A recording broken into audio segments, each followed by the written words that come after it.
जय श्री कृष्ण गाइज, स्वागत है आपका हमारे चैनल में। तो चलिए कहानी को शुरू करते हैं। आज की कहानी का शीर्षक है सास ने बहू को निकाला घर से बाहर। जिस बहू को सास ने खरी खोटी सुनाकर घर से निकाला, उसी बहू ने सास के साथ कर दिया ऐसा काम कि रजनी सुबह उठकर अपने नित्य कर्म से निवृत्त होकर अपना कमरा साफ करने के बाद जैसे ही किचन की तरफ गई, उसे वहाँ मालती जी, जो रजनी की सास है, जिनका मुंह गुस्से में फूला हुआ था, जिसका कारण था रजनी का देर से सोकर उठना। दरअसल रजनी के 2 छोटे बच्चे हैं, जिनमें एक की आयु 3 वर्ष व दूसरे की आयु 4 महीने ही है।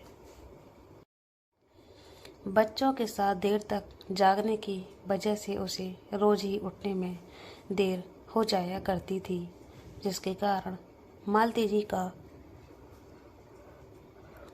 गुस्सा उसे समय समय पर झेलना ही पड़ता था। रजनी की शादी को 5 वर्ष हो चुके थे। मालती जी शुरू में कुछ कहती तो नहीं थी, पर अपने हाव भाव से वो हमेशा साबित कर ही देती थी कि रजनी अच्छी बहू नहीं है। रजनी की पीठ पीछे बुराई करना, रिश्तेदारों के सामने उसकी गलतियां बताना और उसे हर बात में बुरा बताना उसकी आदत में शुमार था। उन्हें लगता था रजनी बहुत चालाक लड़की है, जिसका सबसे बड़ा कारण था रजनी का उनके बेटे रोहित के साथ लव मैरिज करना। रजनी और रोहित ने कोर्ट मैरिज की थी, जिसे रजनी के घर वालों ने स्वीकार नहीं किया, पर रोहित के घर वालों ने उन्हें घर में रहने की इजाज़त दे दी और समाज के नियमानुसार पूरे रीति रिवाज के साथ उनकी दोबारा शादी भी करवाई। आज भी बहुत सारी जगह पर बेटे की लव मैरिज को अपना लिया जाता है, पर बात बेटी के प्रेम विवाह की हो तो उसकी शादी के बाद उसे अपनाना तो दूर, बेटी से सारे रिश्ते ही खत्म कर लिए जाते हैं, जिसका फ़ायदा बहुत से लड़की के ससुराल वाले उठाते हैं। वो बेटे बहू को साथ तो रख लेते हैं, अपने बेटे को माफ़ भी कर देते हैं, पर बहू को दिल से कभी नहीं अपना पाते, या जब तक अपनाते हैं तब तक बहुत देर हो जाती है। रजनी और रोहित के साथ भी यही हुआ। रजनी की फैमिली ने उससे सारे रिश्ते तोड़ लिए। रोहित की फैमिली ने भी उन्हें अपना तो लिया, पर शादी के फिर बाद कभी उन्हें अपना नहीं समझा। रजनी रोहित के परिवार में सबका दिल जीतने की कोशिश करने लगी, पर उसकी हर कोशिश बेकार जाती। कुछ समय बाद मालती जी के पति की बीमारी के वजह से मृत्यु हो गई, जिसका कारण भी मालती जी ने रजनी को ही ठहराया। अब वो रजनी से और ज़्यादा नफरत करने लगी थी। उनके पति शासकीय सेवा में थे, जिनका कुछ कार्यकाल शेष था, अतः उनकी जगह अनुकंपा नियुक्ति के लिए मालती जी ने अपने छोटे बेटे को चुना, जिसकी पढ़ाई में बिल्कुल भी रुचि नहीं थी, तथा किसी तरह उसने 2 से 3 सालों में 10वीं 12वीं की परीक्षा पास की थी। वही रोहित का दिमाग बिजनेस में था। उसका मानना भी हर युवा की तरह ही था, यदि नौकरी ही करनी है तो शासकीय सेवा की जाए या अपना खुद का व्यवसाय, चाहे वो छोटा ही क्यों ना हो, उसे ही शुरुआत की जाए। इस तरह दोनों भाई अपने काम में व्यस्त हो गए। छोटा भाई अपने पिता की जगह नौकरी करने लगा। वही रोहित ने भी अपना व्यवसाय शुरू कर लिया। वही यह घर में रजनी और मालती जी के बीच दूरियां बढ़ती ही जा रही थी। जहां मालती जी के व्यवहार में कोई फर्क नहीं आया, बल्कि अब वह रजनी के सामने से उल्टा सीधा बोलने लगी। उसे बात बात पर ताने देती। वह रजनी भी तंग आकर कभी कभी उनकी गलत बातों का विरोध करने लगी थी, जिससे उनके बीच और दूरियां बढ़ गईं। धीरे धीरे रजनी के 2 बच्चे हो गए। उनके आने से घर में रौनक आ गई। रजनी को लगा अब शायद मालती जी उसे माफ़ कर दें, लेकिन ऐसा नहीं हुआ। मालती जी चाहती थी कि रजनी उन्हें मान सम्मान दे, घर का सारा काम संभाले, उनकी मर्जी के सारे काम करे, उनसे पूछे बिना कुछ भी ना करे। पर वह उसे किसी भी तरह का हक नहीं देना चाहती थी। उन्होंने संपत्ति का आधा हिस्सा अपने आधा अपने छोटे बेटे के नाम पर करके रखा था। रोहित और रजनी को बस वो अपने साथ रखना चाहती थी, जिसकी वजह से उनका बेटे से थोड़ा बहुत लगाव था। उनके प्यारे 2 पोते थे, जिनमें से बड़े वाले पोते से उनका कुछ विशेष लगाव था। उन्हें उसमें रोहित के पिताजी की छवि नजर आती थी। उन्हें लगता था कि उनके पति उसके रूप में वापस आ गए और कुछ समाज का डर था। मालती जी रजनी की लाख बुराई करने पर सच कब तक छुपता। धीरे धीरे रोहित और रजनी ने समाज और रिश्तेदारों में अपने अच्छे व्यवहार से अपनी जगह बना ली थी। मालती जी के ऐसे व्यवहार की वजह से ऐसा नहीं था कि रजनी और रोहित ने घर छोड़कर जाने की कोशिश ना की हो, पर मालती जी ने उन्हें किसी न किसी तरह जाने से रोक लिया करती थी। जब भी रोहित ने रजनी और बच्चों को घर से ले जाने की बात की, मालती जी ने सभी परिवार रिश्तेदारों को इकट्ठा करके खूब तमाशा किया। वो ना तो उन्हें अपना रही थी और ना उन्हें अलग जाने दे रही थी। शुरू में तो रजनी ने रोहित से शिकायतें की, पर जब घर की कलह का असर रोहित के काम पर, वह उसके स्वास्थ्य पर पड़ने लगा, तो रजनी ने सारी बातें अपने तक ही सीमित रखने का फैसला किया। रोहित सब समझता था और वो रजनी से बहुत प्रेम भी करता था, पर वो परिवार की अहमियत भी समझता था। और जब तक उसके छोटे भाई की शादी ना हो जाए और वो सेटल ना हो जाए, वो अपने परिवार को छोड़कर नहीं जाना चाहता था। उसका ये मानना था कि उनके पिता की मृत्यु के बाद मैं अपनी माँ व भाई का ध्यान रखना उसका फर्ज है। वो अपने व्यवसाय पर अधिक से अधिक ध्यान देना चाहता था, जिससे वो अपने परिवार के और रजनी के हर छोटे बड़े सपने को पूरा कर सके। वह बहुत सुलझा हुआ व्यक्ति था, जो कभी भी किसी का दुख का कारण नहीं बनना चाहता था। वो परिवार में सभी को खुश रखने की कोशिश करता, पर जिंदगी भी बरसात के मेढक के समान हो गई थी। जहाँ दूसरों को पकड़ो तो पहला हाथ से छूटकर निकल जाता। इस दुनिया में सबको एक साथ खुश रखना संभव नहीं है। धीरे धीरे समय निकलता गया। रजनी के देवर की शादी की बात शुरू हुई। रिश्तों की लाइन लग गई। घर में शादी की बातें शुरू हुई।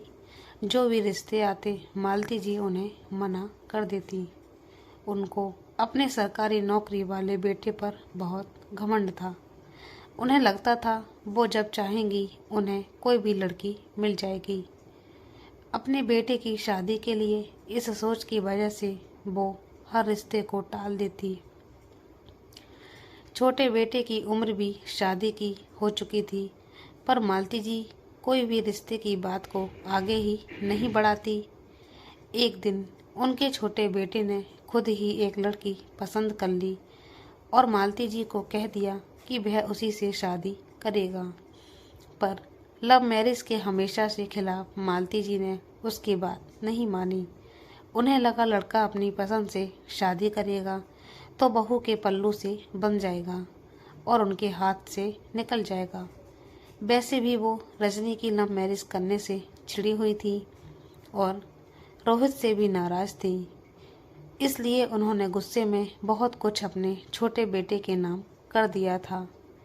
उन्हें डर था कि आने वाली बहू नौकरी के दम पर उनके बेटे को उनसे दूर ना ले जाए।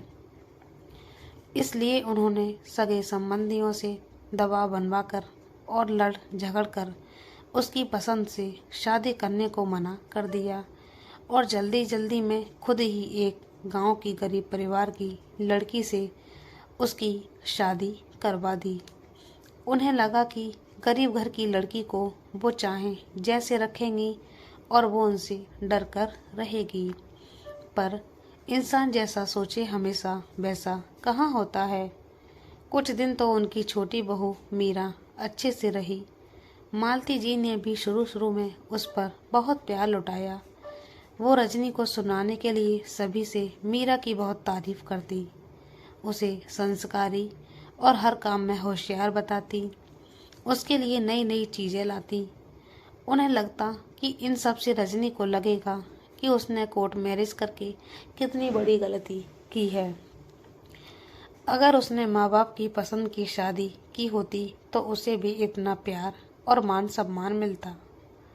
पर उनकी आशा के विपरीत रजनी को इन सब बातों से फर्क पड़ना बंद हो गया था। उसकी दुनिया अपने बच्चों और पति तक सीमित थी।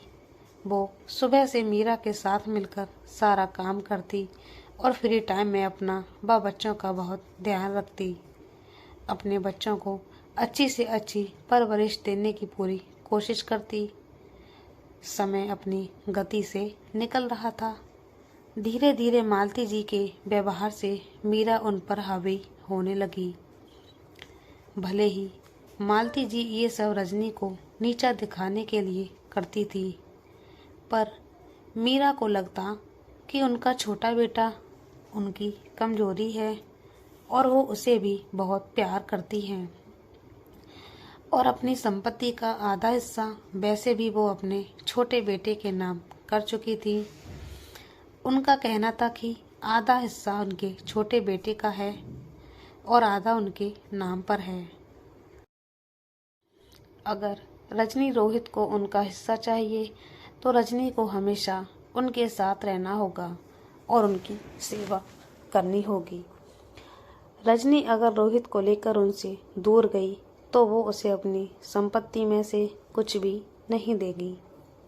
इन सब बातों का असर मीरा पर सबसे ज़्यादा पड़ा। उसे अब किसी बात का डर नहीं था। उसे समझ आ गया कि मालती जी रजनी से तो नफरत करती हैं, तो मीरा से हर परिस्थिति में निभाना उनकी मजबूरी है। उनका जो भी है सब उसका ही है, क्योंकि मालती जी खुद उसे पसंद करके लाई थी। इसलिए उसमें कोई भी कमी निकालने पर वो उन्हें तुरंत जवाब देती ही। जैसा भी हो, आप खुद पसंद करके लाई हो, आप खुद आई थी मेरे यहाँ रिश्ता लेकर।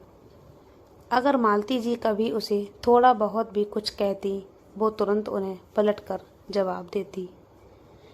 छोटा बेटा भी उसे कुछ नहीं बोलता, क्योंकि वो वैसे भी अपनी पसंद की लड़की से शादी ना होने की वजह से मालती जी से चिढ़ा हुआ था और वो मालती जी के स्वभाव और रजनी के साथ किए व्यवहार को अच्छे से जानता था।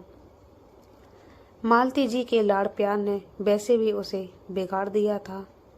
आखिरकार वो मालती जी का लायक बेटा था जिसने उनकी पसंद से शादी की थी। लेकिन मालती जी को रजनी से इतनी नफरत थी कि उसके आगे उन्हें मीरा के ऐसे व्यवहार से भी ज़्यादा फर्क नहीं पड़ता। धीरे धीरे मीरा रजनी से भी चिढ़ने लगी। उसे लगता कि सास हर काम के लिए सिर्फ उसे ही बोलती है।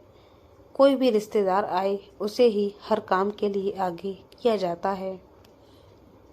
रजनी को वो सबके सामने किसी काम के लिए नहीं बोलती, जबकि मालती जी ये सब सिर्फ और सिर्फ रजनी को नीचा दिखाने के लिए और उसे कामचोर साबित करने के लिए किया करती थी। उनका एक ही उद्देश्य था, रजनी को ये एहसास दिलाना कि लव मैरिज वाली बहू को कभी वो सम्मान नहीं मिलेगा जो उनकी अपनी पसंद की बहू को मिल रहा है।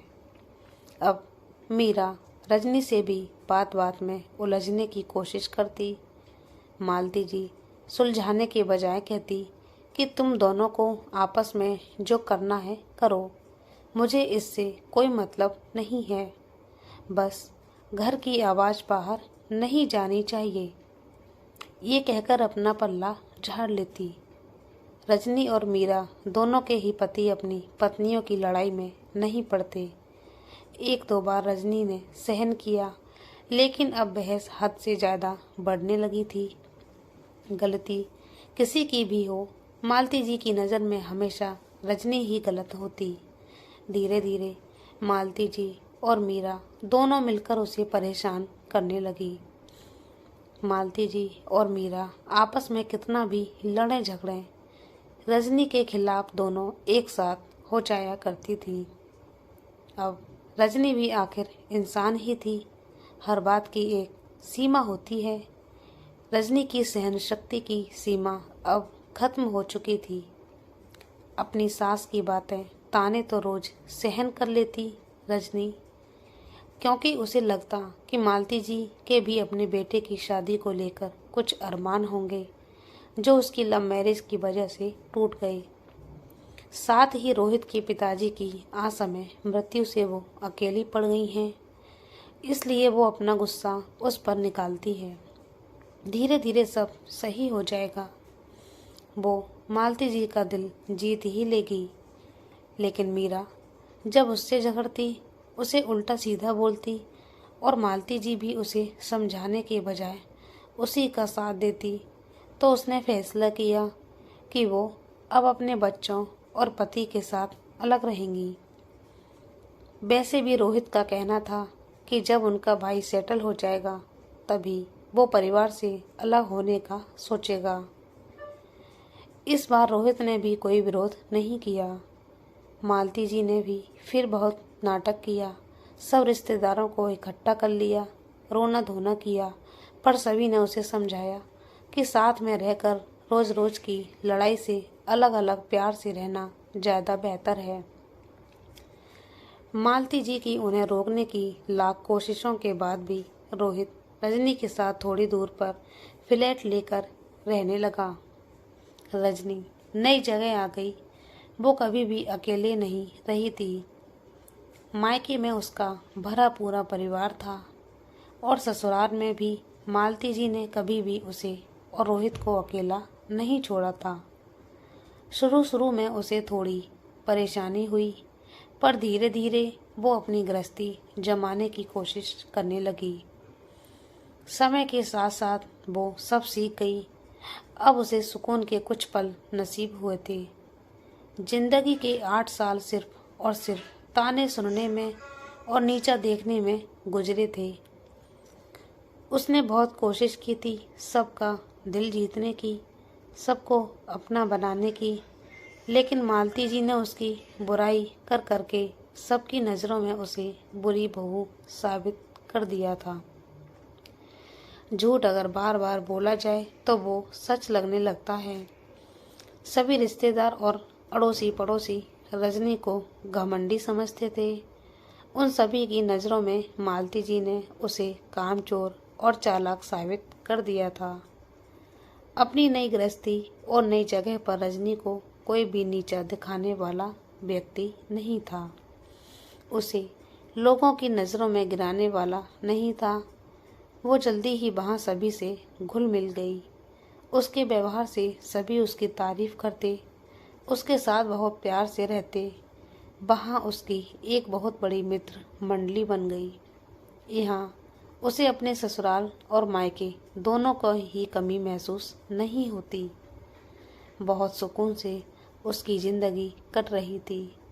वो रोहित और बच्चों का बहुत ध्यान रखती और घर भी बहुत अच्छे से संभाल लेती, जिसका असर उनके रिश्ते पर भी पड़ने लगा।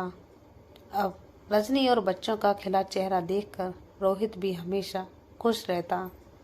वो अपने परिवार के लिए समय निकालता, उन्हें समय समय पर घुमाने ले जाता, उनकी हर ख्वाहिश पूरी करने की कोशिश करता।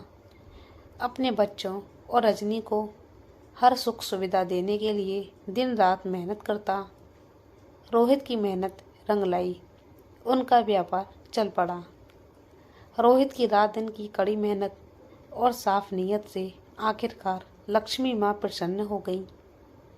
अब उनकी गिनती शहर के नामी लोगों में होने लगी थी। उन्होंने एक बड़े शहर में अपना बंगला बना लिया था। उनके पास अब हर सुख सुविधा थी। रोहित और रजनी अपनी संपत्ति का बहुत सारा भाग सामाजिक सेवा में लगाते, जरूरतमंदों की मदद करते और अपनी माँ व भाई की सुख सुविधा का भी ध्यान रखते। उन्हें जिस किसी भी चीज़ की ज़रूरत होती, एक फ़ोन करने पर उनके पास पहुंचा देते। इधर मालती जी को भी लोग रोहित की तरक्की के बारे में बताते। उनकी मेहनत और लगन से अर्जित किए मुकाम का उदाहरण अपने बच्चों को देते और मालती जी की भी तारीफ करते कि आप धन्य हैं जो आपने रोहित जैसे बेटे को जन्म दिया।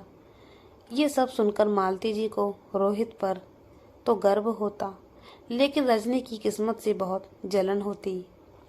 ये सब सुनकर उनके सीने पर सांप लौट जाते कि कहाँ तो वो रजनी को नीचा दिखाती थी कि भागकर लव मैरिज करने वाली बहू को कभी वो मान सम्मान, प्यार और इज्जत नहीं मिलती जो उस बहू को मिलती है जो अपने माता पिता की मर्जी से विवाह करती है। वही रजनी के पास आज सब कुछ था, जबकि उन्होंने अपने पास से रोहित को एक फूटी कौड़ी भी नहीं दी थी। आज उद्देश्य जो भी था वो अपनी मेहनत और रजनी के साथ की वजह से था। रजनी ने हर अच्छे बुरे समय में उसका साथ दिया, उसे सम्मान दिया और उसकी हिम्मत बढ़ाई। समय की एक सबसे बड़ी खासियत है कि वो अच्छा हो या बुरा हो, बदलता जरूर है। इंसान की नीयत अच्छी हो तो उसका नसीब कभी बुरा हो ही नहीं सकता। आज रजनी और रोहित के पास सब कुछ था। लक्ष्मी माँ जब इंसान पर प्रसन्न हो तो इंसान के आधे दुख दर्द तो वैसे ही कम हो जाते हैं। जो लोग मुश्किल वक्त में नज़र नहीं आते, समय बदलने पर ढूंढ ढूंढ कर रिश्तेदारी निकालते हैं और अपनापन जताने आते हैं। ऐसे ही रोहित और रजनी के घर सभी दोस्तों और रिश्तेदारों का आना जाना लगा ही रहता। रोहित और रजनी बहुत खुश थे। ज़रूरतमंदों की मदद करके उन्हें बहुत सुकून मिलता, पर कभी कभी वो दोनों उदास हो जाते। दरअसल रजनी और रोहित की बहुत इच्छा थी कि भगवान उन्हें एक बेटी जरूर दे, पर उनकी ये इच्छा अधूरी रह गई। जब रजनी को दूसरी बार बेटा हुआ तो वो बहुत रोई कि उसकी ख्वाहिश अधूरी रह गई, पर इससे ज़्यादा दुख उसे इस बात का था कि वो रोहित की ख्वाहिश पूरी नहीं कर पाई।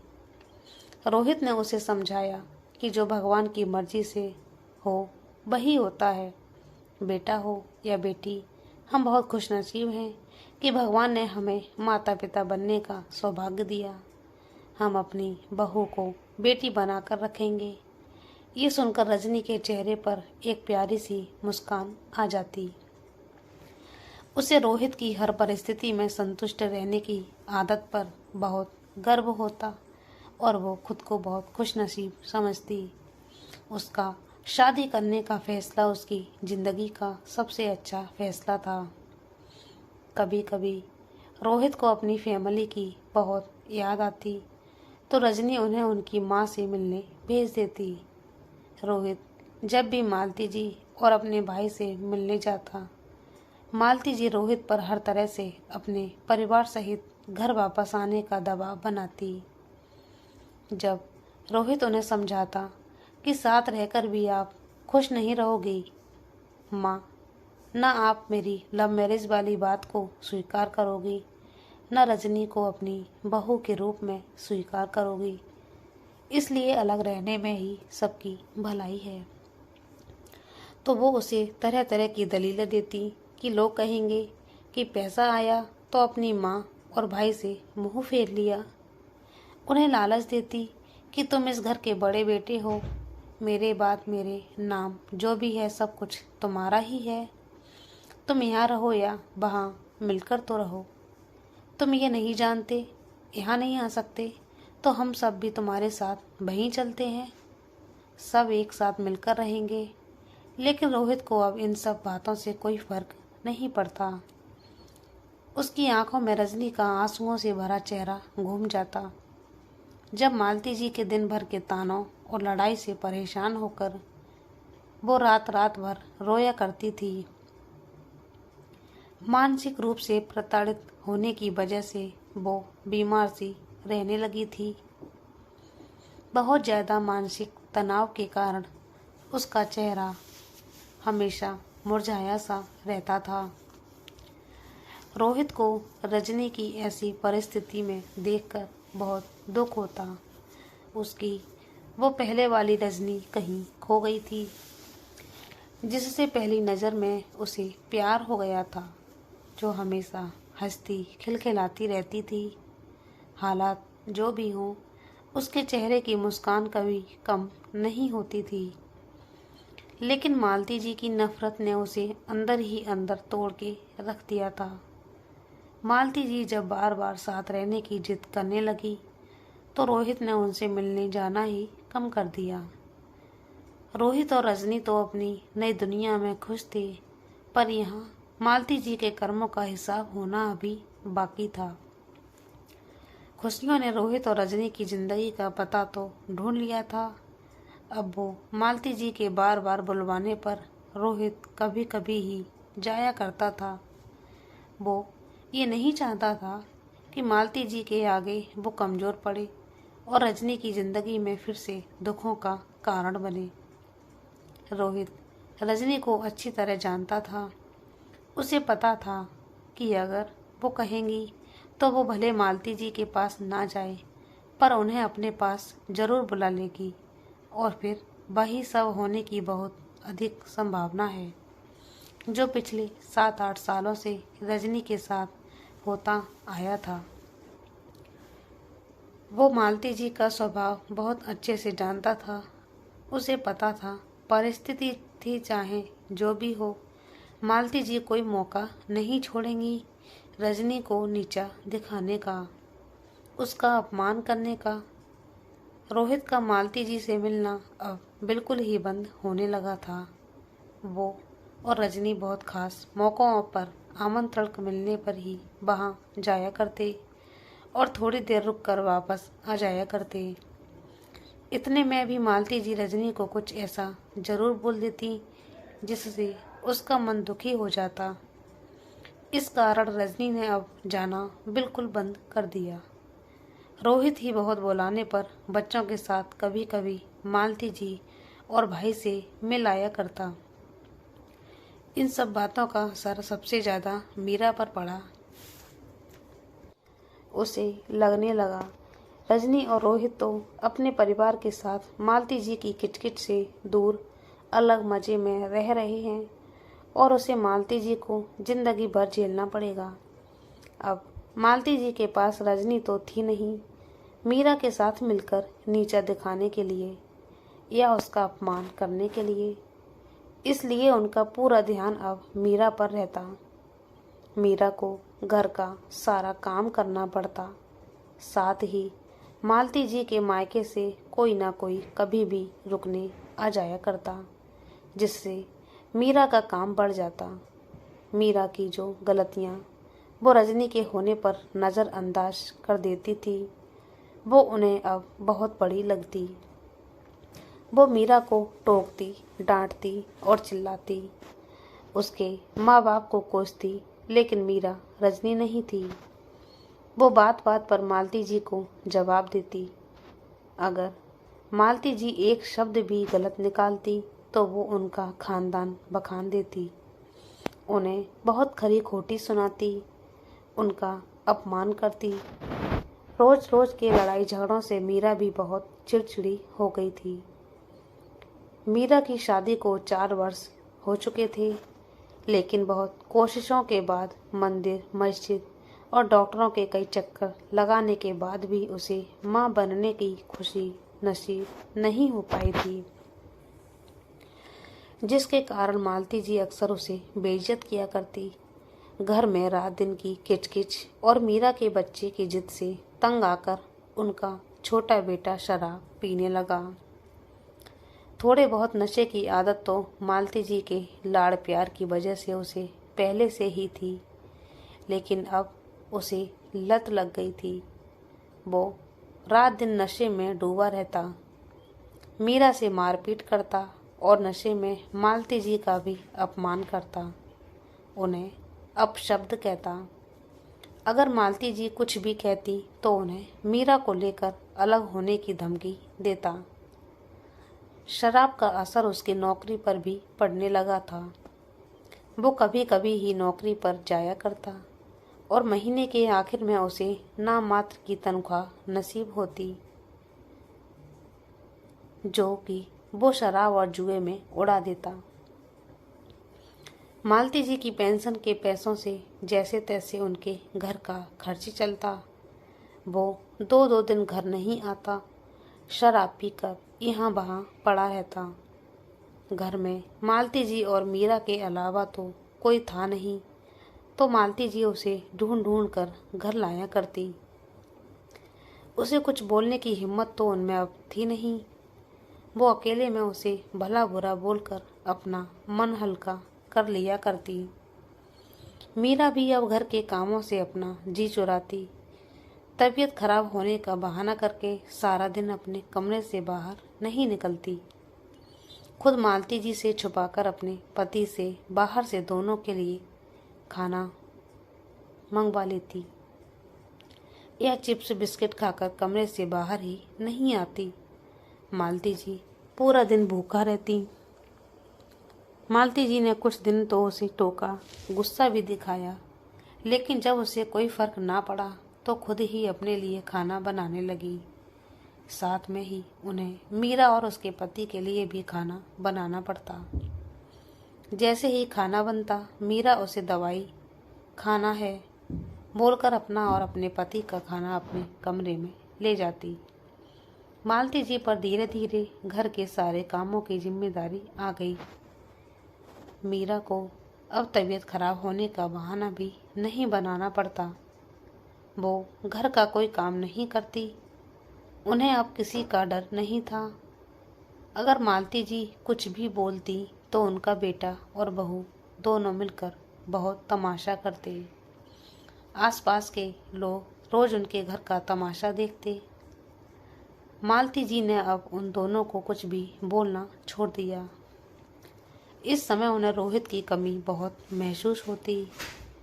वो रोहित, जिसने मालती जी के इतना कुछ गलत करने के बाद भी उन्हें कभी अपमानित नहीं किया, जिस बेटे के झूठे घमंड में उन्होंने रजनी और रोहित की जिंदगी में इतना जहर घोला, रोहित की शादी के बाद ने उसे घर का बड़ा बेटा होने का कोई हक नहीं दिया।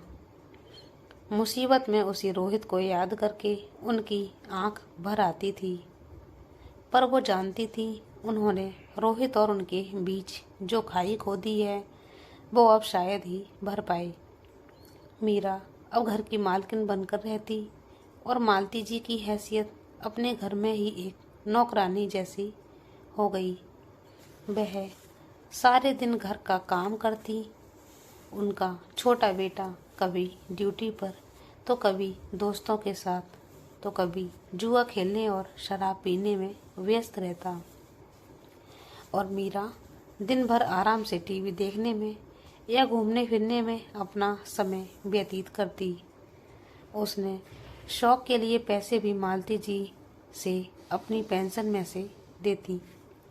मालती जी अक्सर मीरा और अपने छोटे बेटे से सांस लेने में तकलीफ की शिकायत करती, पर वो दोनों ही उनकी बात अनसुना करके निकल जाते। धीरे धीरे उनकी पूरी सेविंग मीरा और उसके पति ने मिलकर उड़ा दी। घर का खर्च भी अब बड़ी मुश्किलों से चल पाता। जिस पेंशन के पैसों का मालती जी को घमंड था कि रोहित की थोड़ी सी कमाई है और वो अपनी पेंशन से घर खर्च चलाकर रजनी को हमेशा अपना गुलाम बनाकर रखेंगी, उसी पेंशन का छोटा सा भाग भी अब उनके पास नहीं बचता। एक दिन वो बाजार से कुछ सामान लेकर घर आ रही थी तो तेज धूप की वजह से उन्हें चक्कर आ गया और वो गिरते गिरते बची। उनका सारा सामान बिखर गया। उनका फोन हाथ से छूटकर गिर गया और वहीं टूट गया। उन्होंने जैसे तैसे खुद को संभाला और अपना सामान और टूटा हुआ फ़ोन, जो अब किसी काम का नहीं था, लेकर घर आ गई। जब मीरा को उन्होंने बताया कि आज रास्ते में क्या हुआ था, तो वो बुरा सा मुंह बनाकर बोली, आपके ये सब नाटक मेरे सामने नहीं चलेंगे। जाकर खाना बना, मुझे भूख लग रही है। उसकी बात सुनकर मालती जी की आंख भर गई और वो चुपचाप उठकर किचन में खाना बनाने चली गई। एक दिन मालती जी सुबह से ही किचन में लगी हुई थी, क्योंकि मीरा के मायके में उसके छोटे भाई की शादी थी और उसके बड़े भैया उसे लेने आए थे। मीरा ने अपना और अपने पति का सामान पैक किया और अपने भाई के साथ अपने पति को लेकर मायके निकल गई। मीरा ने मालती जी को पूछना या बताना भी जरूरी नहीं समझा। बेटा तो वैसे भी नशे में था, वो भी गिरता पड़ता चुपचाप जाकर ऑटो में बैठ गया। मीरा के भाई ने लिहाज में जाते जाते बस इतना कहा कि आइएगा आप भी, और नमस्ते करके चलता बना। उनके जाने के बाद मालती जी आकर घर में चारों तरफ फैला हुआ सामान समेटने लगी और सब काम से निवृत्त होकर जैसे ही अपने कमरे में आराम करने आई, उनकी आंखों से आंसुओं का सैलाब निकल पड़ा। अब उनका स्वास्थ्य भी उनका साथ छोड़ने लगा था। वो अक्सर बीमार रहा करती, पर उनसे पूछने वाला कोई नहीं था। रिश्तेदारों ने भी उनके अक्कड़ स्वभाव की वजह से उनसे मतलब रखना बंद कर दिया था। जब भी कोई नाते रिश्तेदार या परिवार के लोग उन्हें समझाते कि आप रोहित और रजनी के साथ गलत कर रही हो, बच्चों की गलती को माफ़ करके उन्हें एक मौका और दो और सब कुछ अपने छोटे बेटे के नाम मत करो, या तो दोनों के लिए बराबर करो या सब अपने जीते जी अपने ही नाम पर रहने दो, तो वो किसी की एक ना सुनती। वो नफरत में इतनी अंधी हो चुकी थी कि उन्हें सही गलत को समझ नहीं आता। उनका उद्देश्य सिर्फ और सिर्फ रजनी और रोहित को उनकी लव मैरिज करने की सजा देना था। कहाँ सबको अपनी एक आवाज़ से डरा देने वाली मालती जी की दशा आज ऐसी हो गई थी कि वो अपने ही घर में बिल्कुल अकेली और लाचार रह गई थी। जहाँ रजनी और रोहित उनसे बिना पूछे एक कदम बाहर नहीं निकालते थे, आज मीरा बिना उन्हें कुछ भी बताए उनकी आंखों के सामने अपने पति के साथ निकल गई। उन्हें तो ये भी नहीं पता था कि वो कब तक आएगी। उनका एटीएम कार्ड भी उनके छोटे बेटे के पास था, जो उन्होंने उसे घर खर्च के लिए कुछ पैसे निकालने के लिए देने दिया था। धीरे धीरे मीरा को गए 15-20 दिन निकल गए। उसके भाई की शादी भी हो चुकी थी। मालती जी का फ़ोन खराब भी हो चुका था, इसलिए उनके अपने छोटे बेटे या मीरा से कोई बात नहीं हो पा रही थी। मालती जी अब घर में अकेली थी। उन पर सभी कामों की जिम्मेदारी आ गई थी। उनकी तबीयत भी अब ठीक नहीं रहती थी। एक दिन वो सुबह से उठकर घर के कामों में लगी थी, तभी उन्हें सांस लेने में थोड़ी तकलीफ महसूस हुई। उन्हें चक्कर जैसा आ रहे थे, तो उन्होंने पड़ोस के शर्मा जी के बच्चे को बुलाकर पास के मेडिकल से दवाई लेने भेज दिया। जब वो अपने लिए खाना बना रही थी, तभी अचानक उनके सीने में असहनीय दर्द हुआ। उन्हें सांस लेने में भी तकलीफ हो रही थी। वो वहीं चक्कर खाकर गिर गई और वहीं बेहोश पड़ी रही। इसी बीच वो बच्चा दवाई लेकर आया। उसने उनकी ऐसी हालत देखी तो तुरंत उन्हें उठाने की कोशिश की, पानी के छींटे मारे। जब मालती जी पर कोई फर्क नहीं पड़ा तो वो अपने माता पिता को बुलाकर ले आया। उसके पिताजी के पास उनके छोटे बेटे का नंबर था। उन्होंने उसे फ़ोन किया तो फ़ोन मीरा ने उठाया। उन्होंने जैसे ही मालती जी की तबीयत के बारे में बताया तो उसने आवाज़ ठीक से नहीं आ रही ये कहकर फ़ोन रख दिया। वो समझ गई कि मीरा झूठ बोल रही थी, क्योंकि फ़ोन काटने से पहले उन्होंने मीरा को अपने पति के पूछने पर कि किसका फ़ोन था बोलते सुना कि बुढ़िया बीमारी का नाटक कर रही है। उन्होंने जल्दी से रोहित को फ़ोन लगाया। रोहित उस समय शहर से बाहर अपने बिजनेस के सिलसिले में गया हुआ था।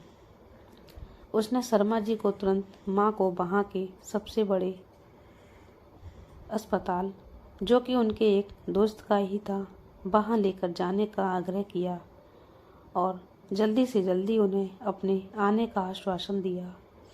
रोहित जानता था कि किसी भी हालत में उसे वहाँ पहुँचने में कम से कम 3 घंटे तो अवश्य ही लगेंगे। तो उसने रजनी को फ़ोन करके माँ की तबीयत के बारे में बताया और रजनी को तुरंत अस्पताल पहुँचने के लिए कहा। रजनी ने रोहित से शर्मा जी का नंबर लिया और बच्चों को रानी दीदी, जो उसके घर के कामों में उसकी हेल्प किया करती थी, के पास छोड़कर तुरंत अस्पताल के लिए निकल पड़ी। जब वो अस्पताल पहुंची तो शर्मा जी वहीं गेट के पास ही मिल गई। रजनी ने उन्हें नमस्ते किया और उनके साथ मिलकर अस्पताल की सारी फॉर्मेलिटी पूरी करके मालती जी को वहाँ भर्ती करवा दिया और शर्मा जी का बहुत आभार व्यक्त कर उन्हें घर वापस भेज दिया। अब अस्पताल में सिर्फ रजनी और मालती जी ही थी। डॉक्टर ने उनके बहुत सारे टेस्ट किए और बताया कि मालती जी की दोनों किडनियाँ खराब हो चुकी हैं। अगर तुरंत उनका ऑपरेशन करके किडनी नहीं बदली गई तो उनका बचना मुश्किल है। इतना सुनकर रजनी बहुत घबरा गई। उसकी आंखों से आंसू बहने लगे। उसने रोहित को तुरंत फ़ोन करके जल्दी आने को कहा। मालती जी की किडनी वाली बात रजनी ने छुपा ली। वो नहीं चाहती थी रोहित घबरा जाए। उसने रोहित के आने पर ही उसे सब बताने का फैसला किया। रजनी ने अपने देवर और देवरानी को भी फ़ोन किया, पर उन दोनों में से किसी ने भी उसके फ़ोन का जवाब नहीं दिया। तभी नर्स ने आकर रजनी को बताया कि मालती जी की हालत बहुत गंभीर है। उन्हें 1-2 दिन में जल्द से जल्द किडनी डोनर की व्यवस्था करनी पड़ेगी। रजनी को कुछ समझ नहीं आ रहा था। वो मालती जी के साथ बिल्कुल अकेली पड़ गई थी। उसने एक बार फिर मीरा को फ़ोन किया। इस बार मीरा ने उसका फ़ोन उठा लिया। जब रजनी ने मीरा को मालती जी की हालत के बारे में बताया तो पहले तो वो घबरा गई कि कहीं उनकी बीमारी की वजह लोग उसे ना समझें कि उसने उनका ठीक से ध्यान नहीं रखा, ना ही इतने दिनों में एक भी बार उनसे बात करने की कोशिश की उसने। हम जल्दी ही आते हैं कहकर फ़ोन काट दिया। फ़ोन रखकर रजनी बैठी ही थी कि उसे सामने से रोहित दिखाई दिया। रोहित को देखकर रजनी फूट फूट कर रो पड़ी। रोहित के बिना रजनी आज बिल्कुल अकेली पड़ गई थी और मालती जी ऐसी हालत को देखकर भी उसे बहुत दुख हो रहा था। वो मालती जी से गुस्सा जरूर थी, पर उसने कभी नहीं सोचा था कि उनके साथ कुछ भी गलत हो। रोहित समझ गया कोई गंभीर बात है। उसने रजनी से पूछा तो उसने उसे सब बता दिया। मालती जी की रिपोर्ट देखकर रोहित की आंखों से भी आंसू बह निकले। क्योंकि मीरा का मायका पास ही था तो मीरा और उसका पति भी अस्पताल पहुंच गए। मीरा को डर था कि कहीं मालती जी ने रोहित को हक छीनकर जो कुछ भी उसके पति के लिए किया है उसके बदले में कहीं वो उससे या उसके पति से किडनी ना मांग ले। उसने मालती जी को दूर से देखा और मेरी तबीयत ठीक नहीं लग रही। मैं घर जाकर दवाई खाकर थोड़ा आराम करके आती हूँ, कहकर चलती बनी। उसका पति भी मैं मीरा को छोड़कर आता हूँ बोलकर उसके साथ ही हो लिया। अब अस्पताल में सिर्फ रोहित, रजनी और मालती जी ही थे। तभी रोहित ने रजनी को कहा कि तुम माँ का ध्यान रखो, मैं अभी आता हूँ। इतना कहकर वह तेजी से निकल गया और सीधा डॉक्टर के कैबिन में पहुंचा। उसने कहा कि इंसान एक किडनी के साथ भी जीवित रह सकता है। अगर डोनर नहीं मिल रहा तो वो अपनी किडनी अपनी माँ को देने के लिए तैयार है। आप जल्दी से सारे टेस्ट कर लीजिए। रोहित को तेजी से निकलता देख रजनी घबरा गई कि उसे अचानक से क्या हो गया, तो वो भी उसके पीछे पीछे आ गई थी। उसने रोहित और डॉक्टर की सारी बात सुन ली। वो अंदर आकर रोहित के सामने खड़ी हो गई, पूरी दृढ़ता से बोली कि आप माँ को किडनी नहीं देंगे। रोहित घबरा गया। उसे लगा कि रजनी के साथ उसकी माँ ने जो भी किया, इस कारण शायद वो उसे किडनी देने से मना कर रही है। लेकिन रजनी आगे बोली कि अगर किडनी देनी ही है वो मालती जी को अपनी किडनी देगी, क्योंकि एक तो वो रोहित को बेहद प्यार करती थी, दूसरा रोहित को अपने व्यवसाय के कारण हमेशा भागदौड़ करनी पड़ती है। कई दिनों तक घर से बाहर रहना पड़ता है। रजनी को बच्चों और अपने व्यवसाय सबको संभालना पड़ता है, इसलिए वो नहीं चाहती कि रोहित के स्वास्थ्य पर जरा भी फर्क पड़े। भले इंसान एक किडनी के सहारे जीवित रह ले, लेकिन भगवान के बनाए शरीर में छेड़छाड़ करने के दुष्परिणाम तो होते ही हैं। रोहित ने पहले तो साफ मना कर दिया, पर रजनी के बहुत समझाने पर, अपने प्यार का वास्ता देने पर और अपनी कसम दी तो रोहित भारी मन से मान गया। रोहित बिल्कुल नहीं चाहता था कि रजनी को जरा सी भी तकलीफ हो, पर वो उसकी जिद के आगे मजबूर था। अगर उसने ठान लिया है तो वो अब किसी की भी नहीं सुनेगी। रोहित और रजनी ने जल्दी जल्दी हॉस्पिटल में सभी औपचारिकताएं पूरी की। इत्तेफाक से रजनी की किडनी मालती जी से मैच भी हो गई। सब कुछ ठीक था, बस 1-2 दिन में उसकी किडनी मालती जी को लगनी थी। यहाँ मीरा और मालती जी का लाडला बेटा अपना मुंह छुपाकर बैठे थे। मीरा अपनी बीमारी का बहाना करके दोबारा मालती जी से मिलने ही नहीं गई और उसका पति भी जरूरी काम का बहाना बनाकर शहर से बाहर चला गया। आखिर वो दिन भी आ गया जब ऑपरेशन होना था। रोहित बहुत घबराया हुआ था। आखिर आज उसकी ज़िंदगी के 2 सबसे अहम लोगों की ज़िंदगी का सवाल था। एक तरफ उसकी माँ थी जो मौत की कगार पर खड़ी थी, दूसरी ओर उसकी पत्नी थी जो उसकी अपनी माँ की ज़िंदगी बचाने के लिए अपनी ज़िंदगी दांव पर लगा रही थी। उसकी आंखों से बार बार आंसुओं की धारा बह रही थी। वो सुबह से पता नहीं कितनी बार अपनी माँ का हाथ पकड़कर रो चुका था और रजनी को सीने से लगाकर तो उसके आंसुओं का बांध ही टूट गया। रोहित की ऐसी हालत देखकर रजनी की आंखों से भी अविरल अश्रु की धार बह रही थी। उसने बड़ी मुश्किलों से खुद को और रोहित को संभाला। मालती जी और रजनी को ऑपरेशन के लिए ले जाया गया। बाहर रोहित का दिल बहुत जोर जोर से धड़क रहा था। वो भगवान से लगातार एक ही प्रार्थना कर रहा था कि सब अच्छे से हो जाए।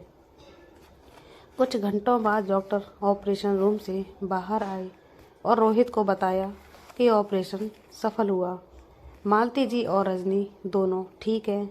कुछ ही देर में उन्हें रूम में शिफ्ट कर दिया जाएगा, फिर आप उनसे मिल सकते हैं।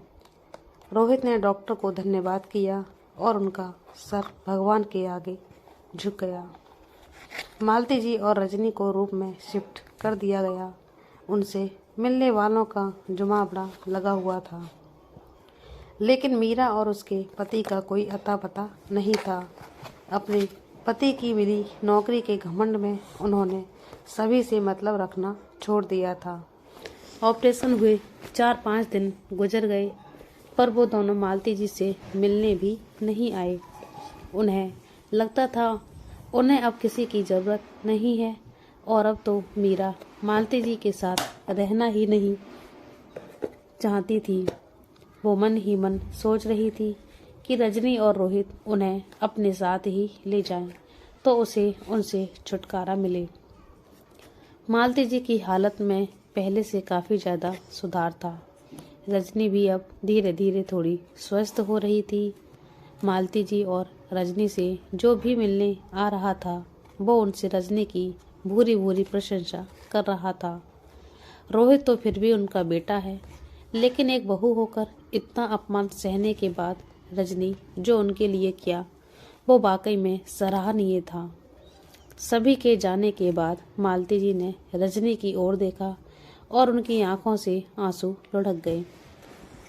उन्होंने उसके सामने अपने दोनों हाथ जोड़ लिए और इतना ही कह पाई, हो सके तो मुझे माफ़ कर दो बेटी, मैंने तुम्हारे साथ बहुत गलत किया। मेरी जान बचाने के लिए तुम्हें अपने जीवन को दांव पर नहीं लगाना चाहिए था। मर जाने देती, मुझे मेरे कर्मों की सज़ा मिल जाती। तुम्हारा एहसान मैं कभी नहीं चुका पाऊंगी। रजनी उनके गले से लग गई और इतना ही बोल पाई, ऐसा मत कहिए, आप मेरी माँ हैं और बच्चे माँ पर एहसान नहीं करते। मैंने सिर्फ अपना फ़र्ज़ निभाया है। अब आप जल्दी से बिल्कुल ठीक हो जाइए और घर चलिए, बच्चे आपका इंतज़ार कर रहे हैं। रोहित भी वहीं खड़े अपनी पत्नी और माँ को देख रहा था। उसे आज अपनी पसंद पर गर्व हो रहा था। मालती जी ने उसे भी पास बुलाया और उनसे हाथ जोड़कर माफ़ी मांगी। रोहित अपनी माँ के गले लग गया।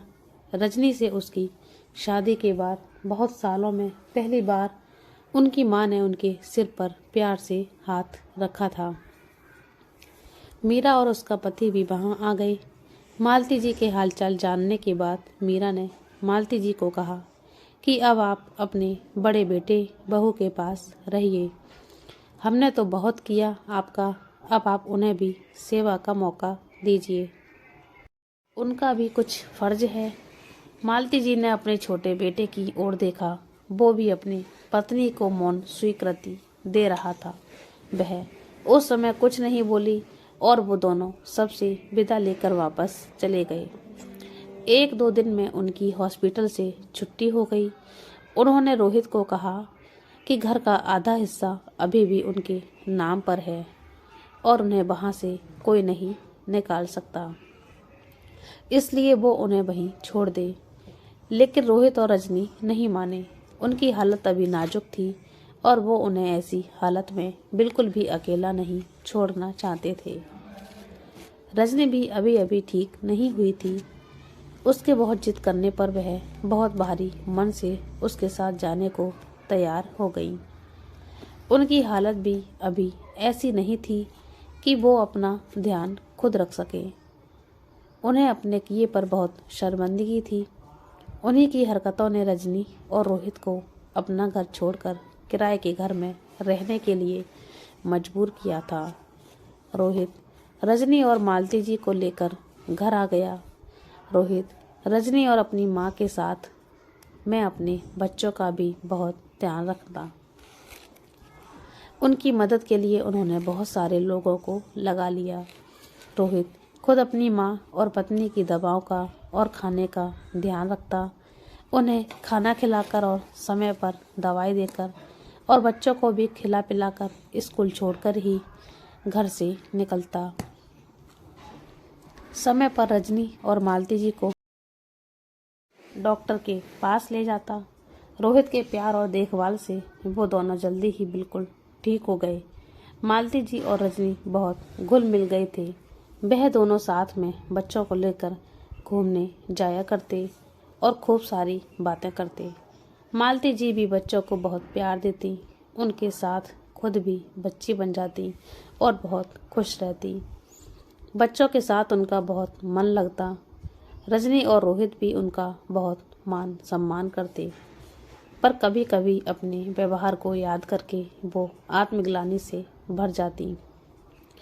रजनी के निश्चल प्रेम को देखकर उनका दिल भर आता। सब नज़रियों का खेल होता है। रजनी को जब वो प्यार भरी नज़रों से देखती तो उन्हें वो भोली भाली बच्ची नजर आती। उन्हें हमेशा दुख होता कि उन्होंने रोहित और रजनी के साथ बहुत नाइंसाफ़ी की है। फिर भी वो उन्हें इतना प्यार और सम्मान देते हैं, और जिस बेटे के लिए इतना कुछ किया, जिससे हाथ पर सब कुछ मिल गया, उसने उनसे मुंह फेर लिया और पलट के देखा भी नहीं। वो पश्चाताप की आग में झुलसती रहती। रजनी और रोहित उनके दिल का हाल समझते थे, पर वो उन्हें हमेशा एहसास दिलाते हैं कि ये घर उन्हीं का है और वो पुरानी बातों को भूलकर आगे बढ़ चुके हैं। अब उनके मन में किसी भी प्रकार का मनमुटाव नहीं है। धीरे धीरे समय गुजरता गया। जहाँ मालती जी रजनी को बहू मानने से इनकार कर दिया था, वहीं आज उनकी लव मैरिज वाली बहू उनकी बेटी बन चुकी थी। उन दोनों के बीच प्यार और नोकझोंक भरे रिश्ते को देखकर कोई अनजान व्यक्ति तो उन्हें माँ बेटी ही समझता था। मालती जी ने अपने नाम पर जो भी था वो सब रोहित को बिना बताए उनके नाम पर कर दिया। भले रोहित ने अपनी मेहनत के बल पर आज सब कुछ पा लिया हो, पर एक बेटा होने के नाते अपने माता पिता की जो भी संपत्ति है उस पे उसका भी बराबर का हक था, और वो उन्हें इस अधिकार से और अपने स्वर्गीय पिता के आशीर्वाद से वंचित नहीं रखना चाहती थी। मालती जी का छोटा बेटा भी अब शराब पीना कम कर चुका था और अपनी ड्यूटी समय से निभा रहा था। मीरा अभी भी बच्चे के लिए डॉक्टर के चक्कर लगा रही थी। आखिर उसे भी तो अपने कर्मों का हिसाब देना था। दोस्तों, ये कहानी आपको कैसी लगी? आप अपनी राय मुझे कमेंट बॉक्स में ज़रूर बताइएगा। आप हमारे चैनल पर नए हैं तो हमारे चैनल को सब्सक्राइब कर लीजिए और बेल आइकन को दबा दीजिए, ताकि हमारी कहानी सुनने को आपको मिलती रहेगी। हमारी कहानी का नोटिफिकेशन आप तक पहुंचता रहेगा। कहानी को पूरा देखने के लिए धन्यवाद। तो चलिए मिलते हैं एक और नई कहानी के साथ। तब तक के लिए जय श्री कृष्णा, राधे राधे।